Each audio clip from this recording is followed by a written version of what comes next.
Student, आपका हमारे YouTube channel पर स्वागत है। दोस्तों, आरएस प्री की साइंस एंड टेक्नोलॉजी की क्लास में हमारा चैप्टर चल रहा था कि राजस्थान में एग्रीकल्चर और उद्यान विज्ञान, हॉर्टिकल्चर, एनिमल हस्बेंड्री, पशुपालन और फॉरेस्ट्री के बारे में हमारे चैप्टर चल रहा था। इसकी 2 क्लासेज हो चुकी हैं। आज हमारी लास्ट क्लास है। इस लास्ट क्लास के माध्यम से हम इस चैप्टर को समाप्त करेंगे। फिर जो नेक्स्ट क्लास होगी वो क्वेश्चन आंसर की होगी, उसके माध्यम से आपकी प्रैक्टिस हो जाएगी, तो आपका ये चैप्टर फिनिश हो जाएगा। और फिर जो अगला चैप्टर उसके बारे में हम बात करेंगे। तो जो भी स्टूडेंट इस चैनल पर नए हैं और साइंस एंड टेक्नोलॉजी की तैयारी कर रहे हैं, इस चैनल को जरूर सब्सक्राइब करें, अपने दोस्तों तक शेयर करें। तो चलिए हम बात करते हैं। हमने जो लास्ट क्लास ली थी उसमें क्वेश्चन पूछा था कि ऊंट अनुसंधान केंद्र कहाँ पर स्थित है। कमेंट सेक्शन में आपको ये आंसर देना था। तो इसका राइट आंसर है बीकानेर। ऊंट अनुसंधान केंद्र कहाँ पर स्थित है? बीकानेर में ऊंट अनुसंधान केंद्र स्थित है। चलिए हम क्लास की शुरुआत करते हैं। अब हम बात करते हैं कृषि उद्यानिकी और पशुपालन में राजस्थान में विशेष अनुसंधान केंद्र कौन कौन से हैं। राजस्थान कृषि विश्वविद्यालय कहाँ पर है? बीकानेर में स्थित है। इसका प्रमुख कार्य क्या है? शुष्क क्षेत्रीय फसलों पर अनुसंधान करना, यानी कि राजस्थान की जो जलवायु परिस्थितियां हैं, जमीनी परिस्थितियां हैं, उन क्षेत्रों में कौन कौन सी फसल को उगाया जा सकता है, इस पर अनुसंधान करने का कार्य किया जाता है। दूसरा जो प्रमुख विश्वविद्यालय है वह है महाराणा प्रताप कृषि एवं प्रौद्योगिकी विश्वविद्यालय। एक क्वेश्चन तो यही पूछ लिया जाता है कि महाराणा प्रताप कृषि एवं प्रौद्योगिकी विश्वविद्यालय कहाँ पर स्थित है? तो ये है उदयपुर में स्थित है। इसका प्रमुख कार्य है जल संचयन और सूखा प्रतिरोधी खेती के बारे में रिसर्च करना है। इसका प्रमुख कार्य है महाराणा प्रताप कृषि एवं प्रौद्योगिकी विश्वविद्यालय का। नेक्स्ट हम बात करते हैं राजस्थान पशु चिकित्सा एवं पशु विज्ञान विश्वविद्यालय कहाँ पर स्थित है? बीकानेर में स्थित है। यह प्रमुख कार्य करता है पशु रोग नियंत्रण और नस्ल सुधार के क्षेत्र में ये प्रमुख कार्य करता है। अगला है केंद्रीय ऊंट अनुसंधान संस्थान, कहाँ पर स्थित है? बीकानेर में। यह ऊंट चिकित्सा और नस्ल संवर्धन है, ऊंटों की नस्ल संवर्धन के क्षेत्र में क्या करता है? कार्य करता है। और कृषि विज्ञान केंद्र, प्रत्येक जिले में कृषि विज्ञान केंद्र होते हैं। किसानों को प्रशिक्षण देना और नवीनतम तकनीक के बारे में उनको परिचित कराना कृषि विज्ञान केंद्र का क्या है? कार्य है। तो इस तरह से ये प्रमुख संस्थान जो है वो राजस्थान में कार्यरत हैं। नेक्स्ट हम बात करते हैं कृषि एवं पशुपालन में नवाचार और स्टार्टअप पहल, यानी कि राजस्थान में कृषि में और पशुपालन में कौन कौन से नवाचार हैं और कौन कौन से स्टार्टअप जो है वो कार्य कर रहे हैं। देखिए, ये एक्स्ट्रा नॉलेज के तौर पे चैप्टर जो है वो आपको पढ़ाया जा रहा है और इसी तरह से आपको पढ़ाते हुए हम आगे बढ़ रहे हैं। और ये क्लासेज उसी तरह से ली जा रही हैं जिस तरह से आप एक क्लास में, एकेडमिक क्लासेज में आप पढ़ते हो, उसी तरीके से इन क्लासेस को ले रहे हो। धीरे धीरे थोड़ा थोड़ा नॉलेज करते हुए हम चैप्टर को समाप्त कर रहे हैं। कृषि स्टार्टअप के उदाहरण कौन कौन से राजस्थान में? आई खेदूत राजस्थान पोर्टल। आई खेद्यूत राजस्थान पोर्टल जो है वो डिजिटल फार्मिंग सहायता का स्टार्टअप है। एग्रो स्टार मोबाइल ऐप से बीज, खाद और परामर्श देता है। बीजों के बारे में, खाद के बारे में जो है एग्रो स्टार जो है वो एक मोबाइल ऐप है, उसके माध्यम से परामर्श दिया जाता है। एग्री बाजार, फसल बेचने का ऑनलाइन प्लेटफॉर्म है एग्री बाजार। राजस्थान में फसल बेचने का जो ऑनलाइन प्लेटफॉर्म कौन सा है? वो एग्री बाजार है। और किसान हेल्पलाइन, ये पूछा जा सकता है आपसे। इसका जो हेल्पलाइन नंबर है 1800 180 1551। यह किसान सहायता टोल फ्री सेवा है जिस पर किसान अपनी किसी भी समस्या को इस हेल्पलाइन के माध्यम से सुलझा सकता है। तो आई खेदूत राजस्थान पोर्टल हो गया, स्टार्टअप एग्रो स्टार, एग्री बाजार, किसान हेल्पलाइन की सहायता से किसान जो है वो अपनी समस्याओं का निवारण कर सकता है। तो उसके माध्यम से अपना जो भी खेती में क्या बुवाई करनी है, मिट्टी की जांच करवानी है नहीं करवानी है, या कौन सी किस्म अच्छी रहेगी, किस तरह से हम खेती की पैदावार को बढ़ा सकते हैं, तो किसान हेल्पलाइन पर किसान पूछ सकता है। नेक्स्ट हम बात करते हैं पशुपालन स्टार्टअप और योजनाएं कौन कौन सी हैं। डेयरी डिजिटलीकरण योजना, RFID टैग से गायों की निगरानी की जाती है, यानी गायों पर निगरानी के लिए RFID जो टैग है वो लगाए जाते हैं। तो आप देखते होंगे जो बाजारों में गाय घूमती हैं उन पर टैग्स लगे होते हैं। तो टैग जो है वो गवर्नमेंट लगाती है, तो उनसे निगरानी की जाती है कि भाई कितनी गायें हैं और कहाँ कहाँ पर ये गायें घूम रही हैं और कहाँ पर ये गायें स्थित हैं। दूसरा है मिल्क ATM, स्वचालित दूध वेंडिंग मशीनें चलाई गई हैं। तो जिस तरह से ATM से पैसा निकलता है, ऐसे ही वहाँ से एक जो दूध मिल्क मशीनें हैं वहाँ से दूध को निकाला जाता है। बोवाइन IVF, गायों में कृत्रिम गर्भाधान के माध्यम से जो गायों की नस्लों का क्या किया जा रहा है? विकास किया जा रहा है। तो कृत्रिम गर्भाधान की जो तकनीक है बोवाइन IVF को विकसित किया गया है और इसका प्रयोग किसमें किया गया है? थार पारकर में किया गया है। किसमें किया गया है? थारपारकर गाय की नस्ल में इसका प्रयोग किया गया है। नेक्स्ट अब हम बात करते हैं जैविक कृषि और प्राकृतिक खेती में राजस्थान की कौन कौन सी पहल हैं। ऑर्गेनिक एंड नेचुरल फार्मिंग में राजस्थान की कौन कौन सी पहल हैं। तो राजस्थान में प्रमुख योजनाएं हैं जैविक कृषि से संबंधित। भारतीय प्राकृतिक कृषि प्रणाली, ये गाय आधारित खेती है, यानी कि गाय का जो उत्पाद है, गोबर खाद है, उसका उपयोग करते हुए यदि खेती की पैदावार को बढ़ाया जाए, गौमूत्र का उपयोग करते हुए खेती की पैदावार बढ़ाया जाए, तो ये योजना भारत में संचालित है, भारतीय प्राकृतिक कृषि प्रणाली। जैविक खेती मिशन राजस्थान में चलाया जा रहा है कि भाई ऑर्गेनिक फार्मिंग को बढ़ावा देने के लिए जो मिशन चलाया जा रहा है वो कौन सा है? जैविक खेती मिशन है राजस्थान।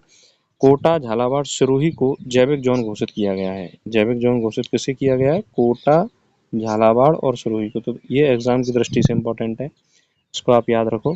जैविक जोन घोषित किसे किया गया है? कोटा, झालावाड़, सिरोही को जैविक जोन घोषित किया गया है। तो ये इम्पोर्टेंट है, एग्जाम की दृष्टि से आ सकता है। नेक्स्ट अब हम बात करें राजस्थान में जैविक विशेषताएं क्या क्या हैं। देखिए, राजस्थान की जो मिट्टी है वह रसायन रहित है, तो पूरी संभावना ये है कि यहाँ पर बायो फार्मिंग, ऑर्गेनिक फार्मिंग की जा सकती है, क्योंकि आजकल जो रसायनों पर आधारित खेती है तो उसमें उसका रसायनों का प्रभाव उस उत्पाद पर भी पड़ता है, और वह उत्पाद यदि उस अनाज को, सब्जी को यदि हम उपयोग करते हैं तो वह भी हमारे शरीर पर नकारात्मक प्रभाव डालती है। तो जैविक खेती बढ़ाने के लिए राजस्थान में प्रबल संभावना ये है कि राजस्थान की जो मिट्टी है वो रसायन रहित है, ज़्यादातर मिट्टी। पारंपरिक खेती पद्धति यहाँ पर प्रचलित हैं। गौमूत्र, गोबर खाद और जीवामृत का प्रयोग करते हुए जैविक खेती को किया जा सकता है, और ये जैविक खेती आने वाले समय में क्या देगी? बढ़ावा देगी एग्रीकल्चर को।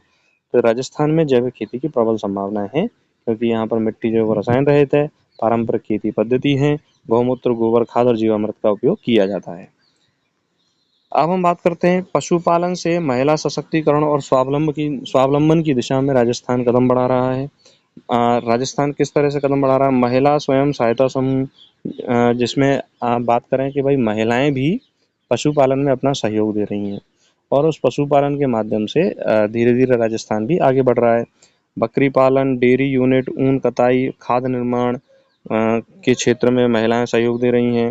राजीविका योजना के अंतर्गत महिला समूहों को वित्तीय सहायता दी जाती है। तो जो महिला स्वयं सहायता समूह हैं उनको राजीविका मिशन के अंतर्गत वित्तीय सहायता दी जाती है, और महिला स्वयं सहायता समूह जो है वो बकरी पालन में, डेयरी यूनिट में, ऊन कताई में और खाद्य निर्माण में अपना योगदान दे रही हैं।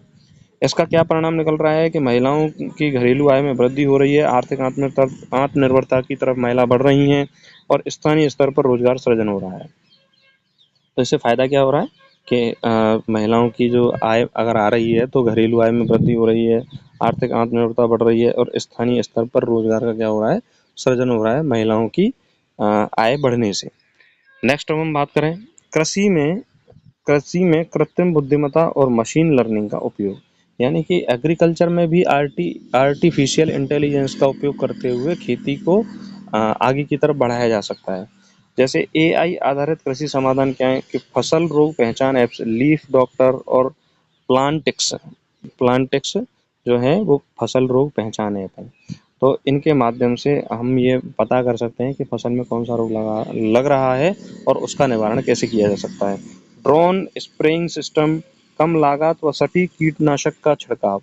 तो देखिए, आर्टिफिशियल इंटेलिजेंस पर आधारित यदि हम ड्रोन स्प्रेइंग सिस्टम का यदि हम उपयोग करेंगे तो उसमें लागत भी कम आएगी, और उचित कीटनाशक का क्या किया जाएगा? छिड़काव पर उपयोग किया जाएगा।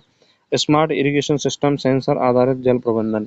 तो देखिए, जो स्प्रिंकल सिस्टम है या बूंद-बूंद सिंचाई पद्धति जिसे हम कहते हैं, उसमें यदि हम आर्टिफिशियल इंटेलिजेंस का उपयोग करें तो हम समय-समय पर सेंसर के आधार पर उसमें खेती में क्या दे सकते हैं? सिंचाई कर सकते हैं। तो उतना ही पानी दिया जाएगा जितनी उस खेती को ज़रूरत है।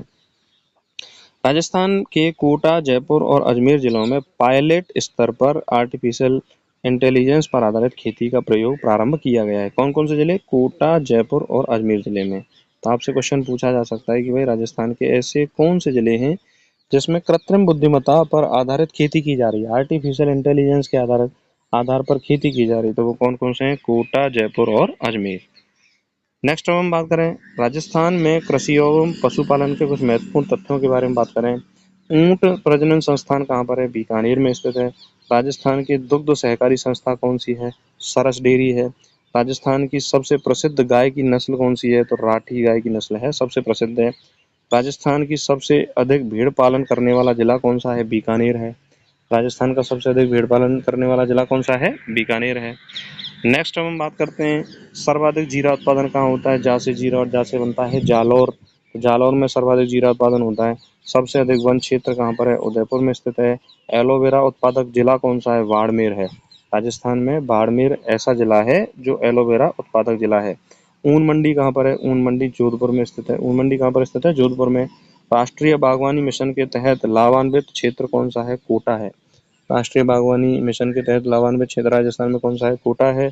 और ऊंट उत्सव कब मनाया जाता है? हर वर्ष जनवरी में बीकानेर में ऊंट उत्सव मनाया जाता है।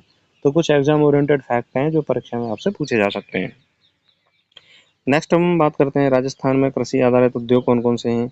जैसे नागौर में ईसबगोल प्रोसेसिंग की जो उद्योग हैं वो लगाए गए हैं। कोटा में खाद्य प्रसंस्करण इकाइयाँ हैं।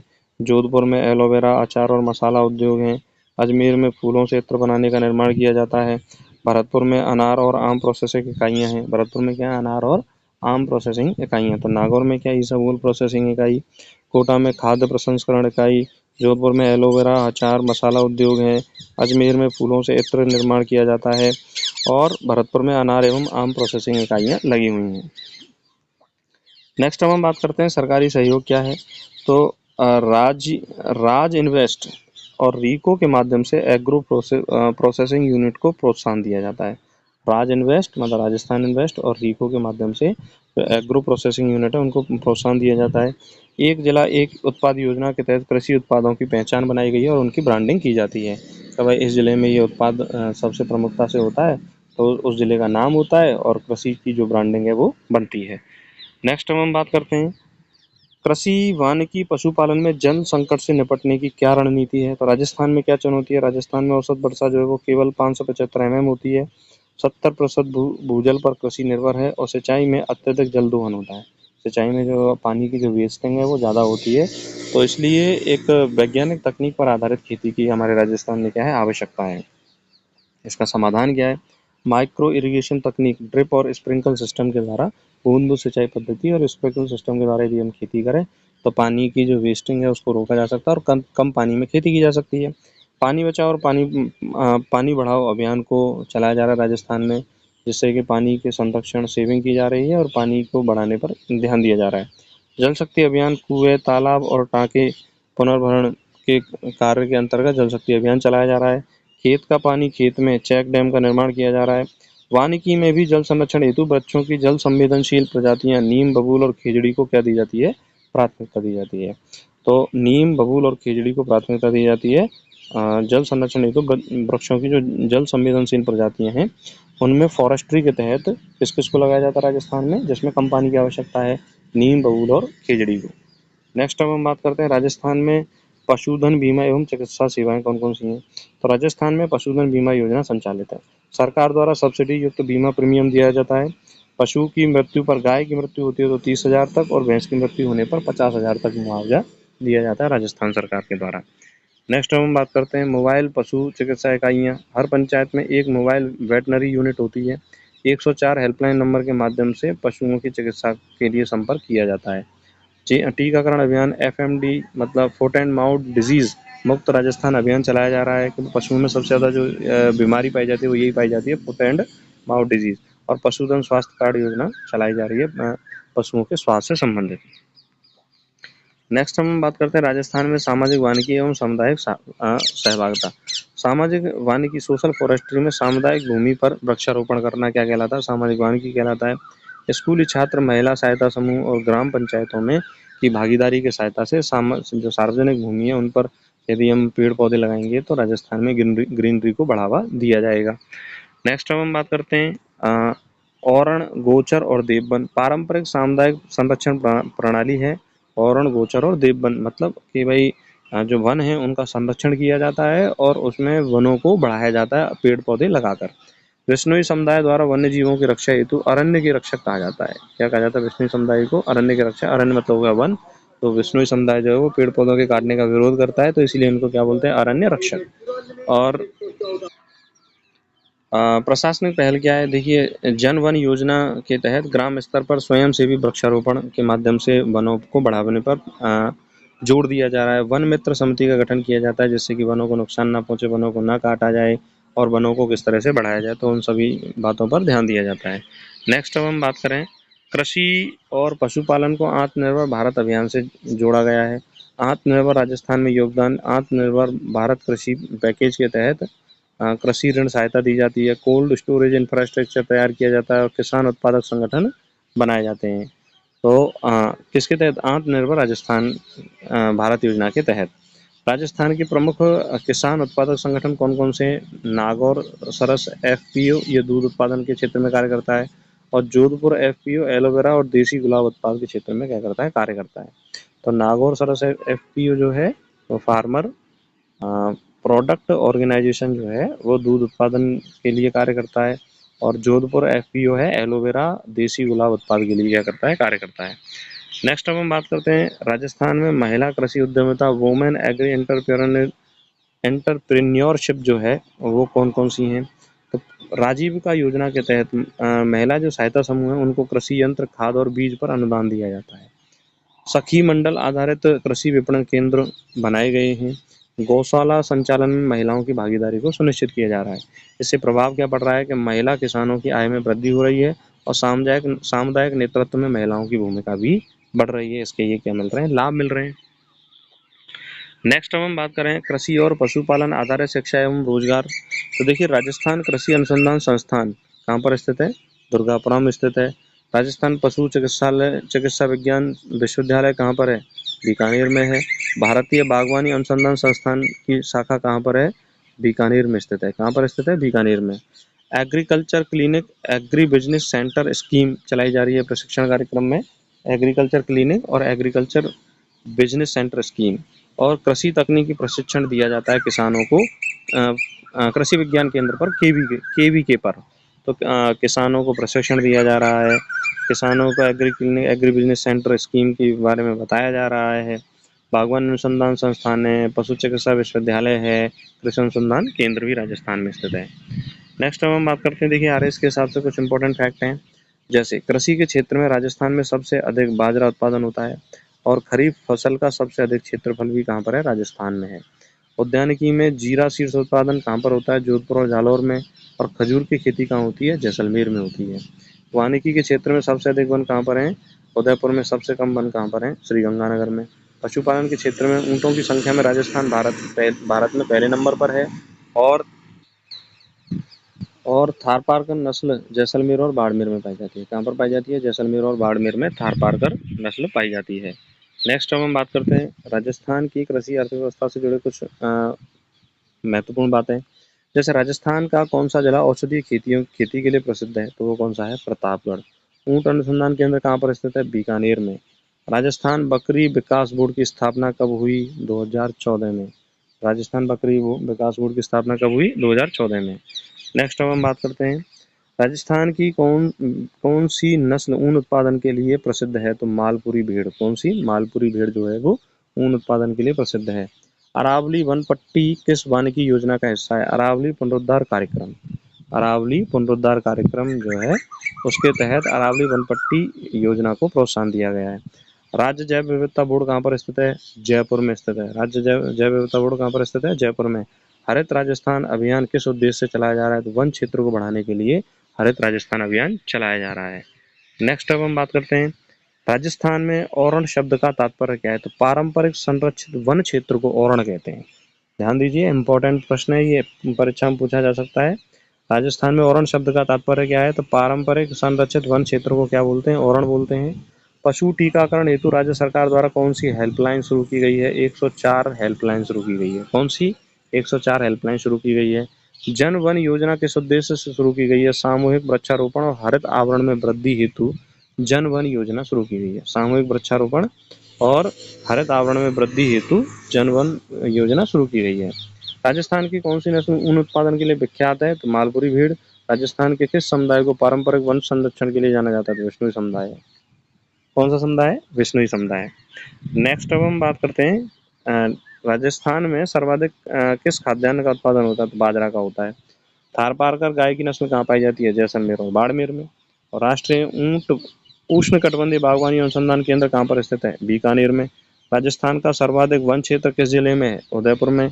और जीरा उत्पादन में राजस्थान का कौन सा जिला प्रमुख है? वो है जालौर। कौन सा है? जालौर। अब देखिए निष्कर्ष के रूप में हम बात करते हैं कि इसका कंक्लूजन है पूरे चैप्टर का, राजस्थान की जलवायु परिस्थितियां कठिन है। देखिए आपको पता है कि भाई राजस्थान में कहीं पर बारिश है, कहीं पर बारिश नहीं है, और कहीं पर मिट्टी उपजाऊ है, कहीं पर नहीं है। 52% हिस्सा जो है वो क्षेत्र है जो कृषि योग्य है, बाकी सब कृषि योग्य नहीं है। तो ये जलवायु परिस्थिति राजस्थान में क्या है? कठिन है। लेकिन कृषि, पशुपालन, बागवानी और वानिकी क्षेत्रों में राज्य ने वैज्ञानिक दृष्टि और सरकारी योजनाओं के माध्यम से शानदार प्रगति की है। यह क्षेत्र न केवल राज्य की अर्थव्यवस्था का आधार है बल्कि जनजीवन से भी सीधा संबंध रखता है। तो राजस्थान में एग्रीकल्चर योजनाओं के माध्यम से, राजस्थान में धीरे धीरे फॉरेस्ट्री के माध्यम से, कृषि के माध्यम से राजस्थान में बढ़ावा दिया जा रहा है। तो इस तरह से दोस्तों हमने चैप्टर फिनिश किया। आशा करता हूँ कि ये पूरा चैप्टर आपको समझ में आया होगा, और आगे भी हम इसी तरह से क्लास लेते रहेंगे। अगली जो क्लास है इसकी वो प्रश्नोत्तर के माध्यम से हम इस चैप्टर को समझने का प्रयास करेंगे और आगे बढ़ेंगे। और अगला जो चैप्टर है उसके माध्यम से फिर हम ऐसे ही अगले चैप्टर को पढ़ेंगे। तो इस तरह से आपका सिलेबस समाप्त हो जाएगा। आपको ये क्लास कैसी लगी? अगर आपको ये क्लास अच्छी लगी तो कमेंट करें और इस चैनल को लाइक करें, अपने दोस्तों तक शेयर करें, और इसी तरह से हमारे साथ जुड़े रहिए, पढ़ते रहिए, आगे बढ़ते रहिए। और जो भी एग्ज़ाम आपका नियरेस्ट आता है उसमें आप अच्छे अंक प्राप्त करें। और हमारी जो ये क्लासेज है वो निश्चित रूप से आपके लिए लाभदायक रहेंगी, और आपको यहाँ इन क्लासेस से आने वाली परीक्षाओं में क्वेश्चन देखने को मिलेंगे। आगे बढ़ते रहो, पढ़ते रहो। नमस्कार, धन्यवाद।